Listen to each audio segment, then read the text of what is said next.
ঐ তই সেই ছোৱালীজনীক ভাল পাৱ নেকি? অঁ পাওঁ। তোৰ তাত কেটিএম আছেনে নাই? নাই। DSLR আছেনে নাই? নাই। পিছে তোৰ প্ৰেমৰ কোনো মূল্য নাই, কাৰণ আজিকালিৰ প্ৰেমত সঁচা প্ৰেমৰ কোনো মূল্য নাই।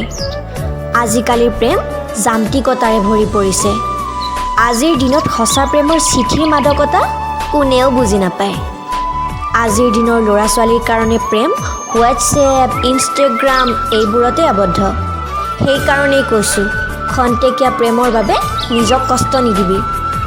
এই প্ৰেমৰ অন্তত উপহাৰ হিচাপে কেৱল চকু পানীয়ে পাবি। সময় বহুত নিষ্ঠুৰ, মনত ৰাখিবি।